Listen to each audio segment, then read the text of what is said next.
Okay.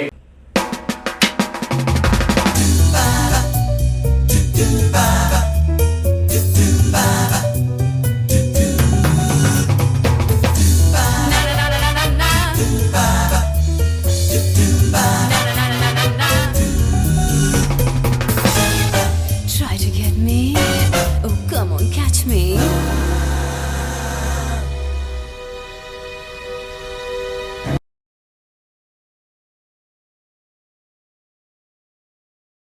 Hello guys, this is good one boys. Okay மக்களே, இது நம்மளோட ஃபஸ்ட்டு வீடியோவே ஒரு மிகப்பெரிய ஒரு படத்தை எடுத்துகிட்டு வந்திருக்கோம். அந்த படம்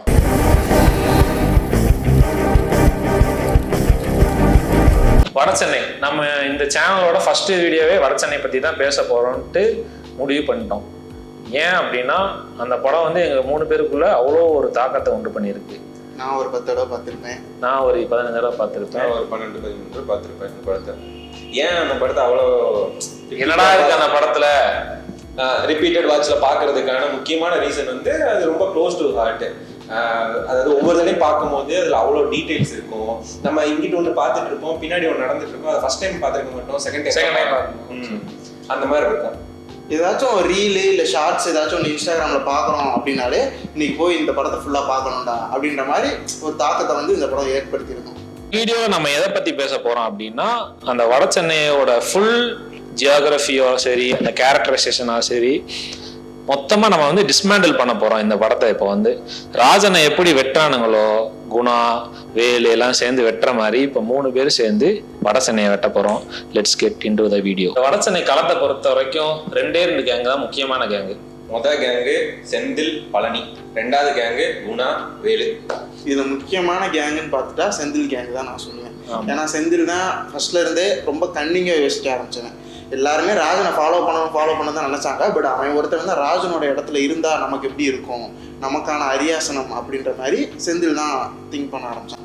ஸோ சொல்லப்போனால் அவன் தான் கதையோட ஸ்டார்டிங்னே சொல்லலாம். ஆரம்பிக்கிறது, முதுகுல குத்துறது எல்லாத்துக்குமே ஒரு மெயினான ரீசன் வந்து செந்தில் தான் இருக்கும். செந்தில் இல்லைன்னா இப்போ அந்த படமே இருந்திருக்காதுங்கிற லெவலுக்கு தான் இருக்கும். ஓகே, இப்போ எப்படி அந்த கேங்கில் இருக்கிற ஹெட்டை பற்றி நம்ம பேசணுமோ அதே மாதிரி இந்த சைடு இருக்கிற கேங் வந்து ஹெட் வந்து குணா. ஏன் அப்படி கம்பேர் பண்ணுற அளவுக்கு இருக்குன்னா, அங்கே செந்தில் வந்து எந்த அளவுக்கு முதுகில் குத்தலாம், எப்படா இது பண்ணலாம்னு நினைக்கிறானோ அப்படியே ஆப்போசிட் தான் குணா. குணா வந்து ஒரு மொரட்டு விசுவாசின்னு சொல்லலாம். ராஜனை கொல்லும் போது கூட கடைசியால தான் அவன் வந்து ராஜனை போடுவான். ஏன்னா ஓகே இது வந்து முடியாது, கொண்டுதான் ஆகணுங்கிற வேற வழி இல்லாமல் அவனோட நியாயத்தை பார்த்தோம்னா குணா வந்து ஒரு விசுவாசியாக தான் இருப்பான் கடைசி வரைக்கும். அந்த குணா விசுவாசிங்கிறத வச்சு ஒரு பிளே நடக்கும். ஃபஸ்ட்டு குணா விசுவாசின்னு சொல்கிற ஒரே ஆள் வந்து செந்தில் தான். யார்கிட்ட சொல்லுவான்னா முத்துக்கிட்ட சொல்லுவான். ஆனால் முத்து வந்து விசுவாசி வந்து முட்டாள் தான் விசுவாசியாக இருப்பாங்கிற அதே முத்தண்ணா வந்து லேட்டரான் வந்து குணா தான் விசுவாசி இருந்தால் குணா மாதிரி இருக்கணும், செந்தில் நீ வந்து ஒரு பச்சோந்தி, ஒன்றை மாதிரி இருக்கக்கூடாதுன்னு சொல்கிறது முத்தண்ணா. இப்போ வந்து நம்ம 2 சைடில் இருக்கிற முக்கியமான ஆட்களை பற்றி பேசிட்டோம். நெக்ஸ்ட்டு வந்து பேச போகிறது வந்து இந்த சைட்லேருந்து ஒரு மிகப்பெரிய ஒரு அறிவாளி, இந்த சைட்லேருந்து ஒரு மொரட்டு ஒரிஜினல் தக்கு அப்படிங்கிற ஒரு கேரக்டரை பற்றி பேச போகிறோம். ஸோ அந்த தக்கான ஆளை பற்றி ஆரம்பிச்சிடலாம். தக்குன்னு சொன்னாலே நமக்கு ஞாபகத்துக்கு வர வந்து ஜாவா பழனின்னு நான் சொல்லுவேன். ஏன்னா ஒன் ஆஃப் த ஸ்ட்ராங்கஸ்ட் வில்லன்னு சொல்லலாம். எதுனாலும் வந்து பாருன்ற மாதிரி தான் இருப்பார். அவரோட கேரக்டரே அப்படி தான் இருக்கும். அதே மாதிரி கொஞ்சம் சர்க்காஸ்டிக்காகவும் இருப்பார். அவனை அதெல்லாம் சோக்கு ஃபிகர்ரா சோக்கா மடிச்சிட்டேன் அப்படி சொல்லிட்டு இருக்கிறது. ஒரு ஸ்ட்ராங்கான ஒரு கேரக்டர் அப்படின்னா வெற்றிமாறன் படத்தில் இவன் தான். ஏன் அப்படின்னு சொல்லி அந்த ஒரு ஷார்ட்லேயே காட்டியிருப்பானுங்க. இப்போ கையில் பைக்கு அப்படியே ஒத்த கையில அந்த வண்டியை வந்து அப்படி ஸ்டாண்டு போட முடியாது, ஆனா முடியுங்கிற ஒரு காட்டினது வந்து ஒரு ஸ்ட்ராங்கா ஒரு இம்பாக்ட் ஒரு ஷார்ட்லேயே காட்டியிருப்பாங்க. இப்போ இந்த சைட்ல இருந்து ஸ்மார்ட்டஸ்ட் ஆகிடும். ஸ்ட்ராங்கஸ்ட்டை பார்த்தாச்சு, இப்போ ஸ்மார்ட்டஸ்ட் நம்ம வேலண்ணே. ஏன் வந்து ஸ்மார்ட்னு சொல்றோம்? ஏன் ஸ்மார்ட்னா அவன் தான் எல்லாத்துக்கும் ஸ்கெட்ச் போட்டு கொடுக்கறதே அவன் தான். இந்த படத்துல வந்து ராஜன் அன்புக்கு அப்புறம் ஒரு முக்கியமான கேரக்டர் வந்து தம்பி. அவனை வந்து ஒரு the piece maker of Vadachennai அப்படின்னு சொல்லணும். தம்பிக்கு ஒரு கிரே ஷேட் இருந்திருக்கும். அவன் வந்து ஒரு பாஸ்ட்ல வந்து ஒரு மொரட்டு ரவுடியா தான் இருந்திருப்பான். எதுக்குனாலும் அருவாள் எடுத்துட்டு போறது, ஊக்கடிக்கிறது ராஜன் கூட இப்படிதான் இருந்திருப்பான். அப்படியே அவன் லைஃப் வந்து அவனை எப்படி சேஞ்ச் பண்ணுது அப்படிங்கறத நம்ம வந்து படத்தோட ஸ்டார்டிங்ல பார்க்கலாம். படத்துல வச்சுட்டு மாலை போட்டுட்டு இருக்கட்டும், அவனுக்கு ஒரு கோயில் இருக்கதா இருக்கட்டும், காவி வேட்டி தான் கட்டியிருப்பான். இந்த சேஞ்சுக்கு என்ன காரணம் அப்படின்னா ராஜனோட சாவு வந்து நிறைய பேரோட லைஃப்ல ஒரு பெரிய மாற்றம், இன்க்ளூடிங் அன்பு, தம்பி, சந்திரா, அவங்க கேங்குமே ஒரு பெரிய மாற்றம். அவ்வளோ 4 பேரும் எல்லாம் 5 பேரும் எல்லாம் ஒன்னா இருந்துட்டு இருப்பாங்க. ஆனா இந்த ஒரு சாவுனால எல்லாமே அப்படி டோட்டலா எடுத்துரும். ஆமா, அது வந்து ராஜனோட சாவு வந்து ஒரு முக்கியமான பங்கு.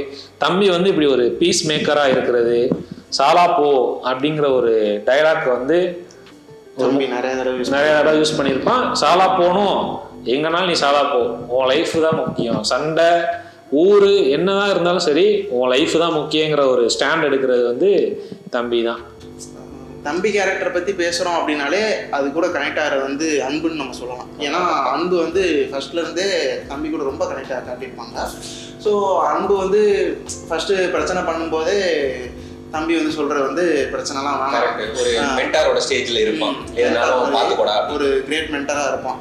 ஏன்னா அன்புக்கு வந்து ஒரு அப்பா கேரக்டரே இருக்காது, அப்பா இல்லாத மாதிரி தான் காமிச்சிருப்பாங்க. ஸோ தம்பி வந்து ஒரு அப்பா மாதிரி இல்லை ஒரு நல்ல மென்டராக வந்து அன்புக்கு வந்து எப்பவுமே இருப்பான். அதே மாதிரி தான் இந்த படத்தில் எல்லாருக்கும் ஒரு ரெண்டு சைடு இருக்கும்.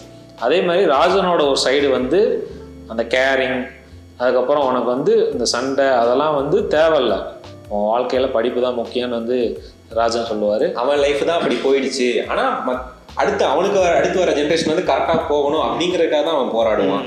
அதே ஒரு மன்றம் கட்டுறதா இருக்கட்டும், ஒரு கேரம் போர்டு டோர்னமெண்ட் நடக்கிறதா இருக்கட்டும், போய் எல்லாரும் கோலிலாம் விளையாடாதீங்கடா, கேரம் போர்டு ஆடுங்கடா அப்படின்னு சொல்றதா இருக்கட்டும். ஆமாம், ஏன்னா கேரம் போர்டு வந்து டிஸ்ட்ரிக்ட் லெவலோ ஸ்டேட் லெவலோ போனால் அந்த சர்டிஃபிகேட்டை வச்சு நம்ம வந்து போலீஸ் வேலை எடுக்கலாம். ஸோ அது அவன் வந்து அந்த அவ்வளோ லேட்டரலாக திங்க் பண்ணி ஒரு கேரக்டரை வந்து அதே கேரக்டர் ரெப்ளிகேட் பண்ணுறது வந்து தம்பி தான். இப்போ சண்டை செய்யறது எல்லாம் ஈஸியாக தான் இருக்கும், ஆனால் அது வந்து லைஃப் லாங்காக இது வந்து உதவாது, படிப்பு தான் முக்கியம்னு சொல்லி ராஜனோட இடத்துல இருந்து சொல்கிற ஒரு கேரக்டராக வந்து தம்பி இருப்பான்.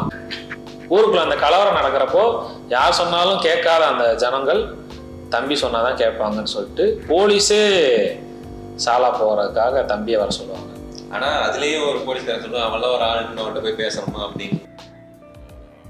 ஏன் அப்படின்னா இவனுக்கு அவங்க எல்லாரும் ஊர் என்ன நினச்சிக்கிட்டு இருக்கோம், ராஜனை கொண்டது அந்த 5 பேர் தான் அப்படின்னு சொல்லிட்டு. ஸோ அது ஒன்றும் பண்ண முடியாது. ஆனால் தம்பியோட உண்மையான முகம் வந்து யாருக்கு தெரியணுமோ அவங்களுக்கு தெரிஞ்சிருக்கும். முக்கியமான அந்த கேரக்டர் வந்து அன்பு தான். இப்போ நெக்ஸ்ட்டு முக்கியமான கேரக்டர் நம்மளுடைய படத்தோட ப்ரோட்டாகனிஸ்ட் அன்பை பற்றி பார்க்க போகிறோம். அன்பை பற்றி சொல்லணும் அப்படின்னா அன்பு வந்து வழக்கம் போல் நல்ல ஒரு கேரம் போர்ட் பிளேயரு அப்படின்னு சொல்லலாம். அவனோட வேலையை பார்த்துட்டு ஜாலியாக இருப்பான், பொண்ணு கேரம் அப்படின்னு தான் இருப்பான். முதுகுல குத்திட்டு இல்ல முதுகுல குத்திட்டு தப்பா இல்ல. பட் ஆனால் அவனுக்குள்ள ஏகப்பட்ட சின்ன சின்ன விஷயத்தினாலேயே ஏகப்பட்ட சேஞ்சஸ் வந்து வரும். அது வந்து பெரிய பெரிய இம்பாக்டை வந்து கொண்டு வரும். அன்பை பற்றி சொன்னா கதைப்படி வந்து நம்ம பார்க்கும்போது அன்பு ஏதோ எங்கெங்கயோ போயிட்டான், ஏதோ வழி மாறிடுச்சு, அவன் லைஃபே மாறிடுச்சு அப்படின்னு நினைச்சிட்டு இருப்பான். அப்படிலாம் கிடையாது. ராஜனோட சாவுக்கு அவன் பழி வாங்குற மாதிரி விதி அவனை கரெக்டா கூட்டு போகுது அப்படிங்கிற மாதிரி நமக்கு அது ரியலைஸ் பண்ண வச்சிரும் ஒரு பாயிண்ட்ல. ஆமாம், பேக் ஆஃப் த மைண்ட்ல அன்புக்குமே தெரியும். ஏன்னா செந்தில வந்து வெளியே 8 வரணுங்கிற வேலை மட்டும்தான் அவனோடது. ஆனால் குத்துனது வந்து அவன் வந்து ராஜன் மேலே வச்சிருந்த மரியாதையும் அதனாலதான் அவன் கண்டிப்பாக குத்திருக்கான். குணம் சொல்லும் போதே நீங்க சொல்றீங்கன்னா நான் பண்ணணும் அப்படின்னு தான் சொல்லுவேனே தவிர நான் பண்றேன், நான் உங்களுக்காக பண்றேன்னா சொல்ல மாட்டான். நீங்க சொல்றீங்க நான் வெளியே கூப்பிட்டு வரேங்கிற ரேஞ்சில் தான் இருக்கும். ஆனால் அந்த ஹீட் ஆஃப் த மொமெண்ட்ல அவனே அறியாம எடுத்து குத்திடுவான். அதுதான் ஃபேட்.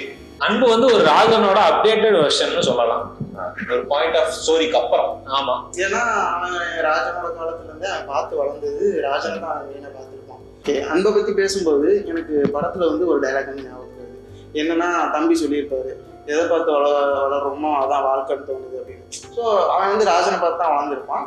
ஸோ அவன் வந்து அதையே பின்பற்றவனை வந்து இருப்பான். ஆமா, ராஜன் சொல்றதே வந்து நீ வந்து உனக்கு படிப்பு வரலையா கேரம் போர்டு ஆடு. அதே மாதிரி படத்துல என்ன நடந்திருப்போம்னா அன்பு வந்து 12th ஃபெயில் ஆனவனா இருப்பான்.